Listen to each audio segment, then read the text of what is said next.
Junior instructor পদে craft ইন্সট্রাক্টরদের পদোন্নতির হাইকোর্টে এর রিট বাতিল ও 2021-এর অবৈধ নিয়োগ বাতিল সহ পলিটেকনিক শিক্ষার্থীদের যৌক্তিক 6 দফা দাবি এবং পলিটেকনিক শিক্ষার্থীদের উপর হামলার প্রতিবাদে মানববন্ধন অনুষ্ঠিত হয়েছে। বৃহস্পতিবার দুপুরে নাটোর শহরের বড় হরিশপুর এলাকায় সরকারি টেক্সটাইল ইনস্টিটিউটের আয়োজনে মানববন্ধন অনুষ্ঠিত হয়। এ সময় উপস্থিত ছিলেন টেক্সটাইল ইনস্টিটিউটের ছাত্র মুক্তাদির রহমান, আলভি ইসলাম, গোলাম রাব্বি, ওমর ফারুক, জামাল উদ্দিন, জান্নাতুল ইসলাম, খাদিজা রহমান সহ বিভিন্ন সেকশনের শিক্ষার্থীরা উপস্থিত ছিলেন। এ সময় তারা বলেন, জুনিয়র ইন্সট্রাক্টর পদে ক্রাফট ইন্সট্রাক্টরদের অবৈধ পদোন্নতির রায় হাইকোর্ট কর্তৃক বাতিল করতে হবে।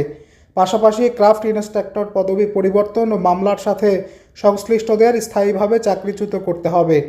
2021 সালে রাতের আধারে নিয়োগপ্রাপ্ত ক্রাফট ইন্সট্রাক্টরদের নিয়োগ সম্পূর্ণরূপে বাতিল এবং সেই বিতর্কিত নিয়োগ বিধি অবিলম্বে সংশোধন করতে হবে। দেশে পলিটেকনিক্যাল বিশ্ববিদ্যালয় স্থাপন করতে হবে এবং গতকাল কুমিল্লায় হামলার তীব্র নিন্দা ও প্রতিবাদ জানানো হয়। নিউজ ডেস্ক, দেশ পোস্ট।